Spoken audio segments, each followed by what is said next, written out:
நீங்க அதாவது வேர்வை சிந்தி சம்பாதிக்கிற காசு உலக மனுஷனை பத்தி பேசுவதற்கா இன்னைக்கு டிவி சேனல்ல கர்த்தர் கொடுத்திருக்கிறாரு. You should very careful.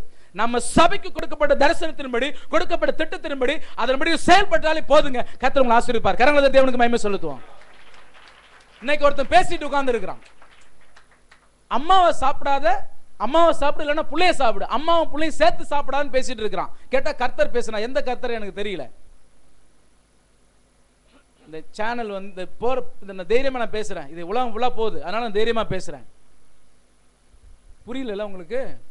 ஒன்னு அம்மா சாப்பிடு இல்லைன்னா புள்ளைய சாப்பிடாத. எந்த கர்த்தர் பேசினான்னு தெரியல. அம்மா வந்து சிக்கனா, புள்ள வந்து முட்டையா, ரெண்டு சேர்த்து சாப்பிட்ட சாபம். ஒன்னு புள்ளைய சாப்பிடு அல்லது அம்மாவை சாப்பிடு. ஏன் முட்டை எங்கேருந்து வந்துச்சு, கோழி எங்கேருந்து வந்துச்சு, எதுலேருந்து வந்துச்சு? கேட்ட கர்த்தர் எழுந்தெழு பேசினா. You should very careful. ஏசுக்கு வந்து தட்டினாராம்.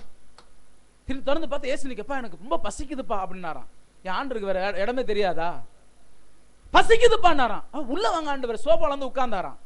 விட்டா சோப்பு போட்டு விட்டாருன்னு சொல்லுவானுங்க போல இருக்கு. ஹலோ, இங்க தானே இருக்கிறீங்க? எங்க ஊருக்கார பத்தி, நான் பார்க்குற சேனல் பத்தி, எங்க ஜாதிக்கார பத்தி நீங்க எப்படி பேசலாம்? மிஞ்சி போனா கூப்பிட மாட்டீங்க, அவ்வளவுதானே. I don't father.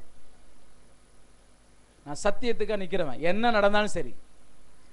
நம்ம சர்ச்சுக்கு ஒரு சில பேரை இப்ப நான் கூப்பிட்டு வர்றதுக்கு காரணம் தெரியுமா? இயேசுக்கு தவறப்பட்ட நான்சென்ஸ் எல்லாம் பேச ஆரம்பிச்சானுங்க, அதனால நான் கூப்பிட்டு வரதில்லை நம்ம சர்ச்சுக்கு. அல்லேலூயா, அல்லேலூயா. கேட்ட ஆண்டவர் சொன்னாரன், பசிக்கு ஒன்னும் இல்லை ஆண்டவரே. எங்க வீட்டுல போய் ஃப்ரிட்ஜை திறந்து பார்த்தா பாயாசம் இருந்துச்சான். ஆண்டவர் பாயாசம் இருந்துச்சு, பரவாயில்லப்பா குடுப்பா, ரொம்ப பசிக்குதுப்பான்னாராம். அதுக்கு ஆண்டவர் குடிச்சிட்டு போகும்போது சொன்னாராம், எப்பா உன் சபைக்கு வர எல்லாரும் ரொம்ப கசப்போடு வர்றாங்க, போகும்போது பாயசத்தை கொடுத்து அனுப்புனாராம். இந்த வாரத்தில் நாங்கள் பாயசம் கொடுக்க போன்னு சொல்லி டிவியில் பேசுறானுங்க. You should very careful. Hallelujah. எல்லா ஊழியக்காரங்களும் நம்ம நேசிக்கணும், எல்லா ஊழியத்துக்காக ஜெபிக்கணும், நம்ம கொடுக்கணும். ஆனா நீங்க கொடுக்கிற பணமும் நீங்க செய்யற அந்த காரியங்களும் அது வேற எங்கேயாவது போச்சுன்னா அப்பேற்பட்ட ஊழியமே தேவையில்லைங்க. ஹல்லேலூயா. நம்ம வர திருச்சபையில ஒழுங்கா இருந்தாலே போதும். எத்தனை பேர் விசுவாசிக்கிறீங்க? ஒரு மாதிரி மறைச்சு பாக்குறீங்க. ஹலோ, சத்தியத்தை சத்தியமாய் சொல்லக்கூடிய எல்லாத்தையும் கையில் ஆண்டவர் கொடுத்துட்டார். எவனோ சொல்ற வார்த்தைக்கு நம்ம தலை சைக்கிறோம், நம்புறோம். ஆனா எல்லாத்தையும் ஆண்டவர் எழுதி கொடுத்துட்டாரு. இது நம்புறதுக்கு ரொம்ப யோசனையா இருக்குது. என் வழி தனி வழி, எங்க கேட்ட மாதிரி இருக்கா? எங்க அது ஒழுங்கா அவன் சொந்த டயலாக் கிடையாதுங்க. எவனோ எழுதி கொடுத்துட்டு போறான், அதை வாயாசிக்கிறானுங்க. அது சொல்ற அந்த வார்த்தைக்கு அவ்வளோ முக்கியத்துவம் இருக்குது.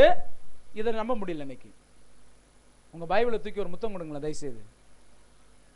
தயவுசெய்து யாராவது பைபிள் வாங்கலாம், பாஸ்ட் ஓசியில் வாங்கி கொடுப்பான்னு வெயிட் பண்ண வேண்டாம். அல்லேலூயா. சில பேர் கொடுக்க மாட்டேங்குது, வெக்கமா இருக்கோ? கண்டன் வாயில வந்துருது.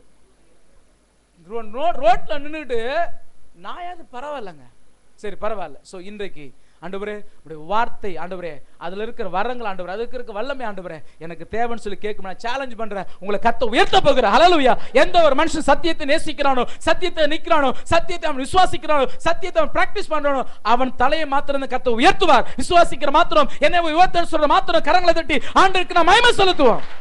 ஹல்லேலூயா. இந்த கரங்களை தட்டும் பொழுது தேவனுடைய வார்த்தைக்குள்ள இருக்கிற அந்த வல்லமை உன்னை தொட ஆரம்பித்து விட்டது, உன்னை உயர்த்த ஆரம்பித்தது, உன்னை மேன்மைப்படுத்த ஆரம்பித்து விட்டது. ஹல்லேலூயா. உராபா ஷாகாபா ரிகாபா பாபா பாபா. வானம் திறக்கப்படுது நான் பார்க்கிறேன். ஓவத்துக்குள்ள தேவனுடைய அக்கினி இயேசு கிறிஸ்துவுக்குள்ள இருக்கிற அந்த வார்த்தையோட வல்லமை இப்பொழுது உன்னை தொடுகிறது. அது உன்னை பெரியவனாய் மாற்றும். இந்த வார்த்தை உன்னை பெரியவனாய் மாற்றும். இரண்டாவதாக அத்தாரிட்டி. வாசிக்க வேண்டாம், மத்தேயு 10ஆம் அதிகாரத்தை வாசிச்சேன்னு சொன்னா அது சொல்லப்பட்டிருக்கிறது. 12 சீசர்ல இயேசு கூப்பிடுறாரு. கூப்பிட்டுட்டு என்ன செய்றாருன்னா அதிகாரத்தை கொடுத்தாரு, வரங்களை கொடுத்தாரு, வல்லமை கொடுத்தாரு. என்ன சொன்னாரு? நீங்க புறப்பட்டு போங்க. சர்ச்சுக்குள்ளே உட்கார்ந்துட்டு வீட்டுக்குள்ள இருந்தாங்க எப்படி ஆத்மா உண்டாகும்? எப்படி ஆத்மா வரும்? சர்ச்சுக்குள்ளே இருந்துட்டு அல்லது வீட்டுக்கு போயிட்டு சர்வீஸ் முடிஞ்சு வீட்டுக்கு போயிட்டு ஊழியம் செய்யாம இருந்தா எப்படி நமக்கு கொடுக்கப்பட்ட தரிசனத்தை கர்த்தர் நிறைவேற்ற முடியும்? எப்படி புது ஆத்மாக்கள் வரும்? சோ நம்ம செயல்படணும். ஆண்டவர் சொல்றாரு நீங்க புறப்பட்டு போங்க. போனாங்களா இல்லையா சீசர்கள்? இதெல்லாம் நமக்கு தெரியாதனால அப்படியே ஸ்கிப் பண்ணிட்டு போயிட்டே இருக்கிறேன். போனாங்களா இல்லையா? குஷ்டரோகிகளை சுகமாக்குங்கன்னாரு, பாவிகளை அவங்களுக்கு ஜெபம் பண்ணுங்கன்னு சொல்லி, செத்துங்களை உயிரோடு எழுப்புங்கன்னு சொல்லி சொன்னாரு. சோ இந்த காரணம் நமக்கு தெரியும். அவர்கள் புறப்பட்டு போனார்கள், தேவநாமம் மகிமைப்பட்டுச்சு. ஆமென். என்ன மகிமைப்பட்டுச்சு? தேவநாமம் மகிமைப்பட்டுச்சு. சோ இன்றைக்கு அது அன்றைக்கு எப்படி ஊழியத்தை செய்தார்கள்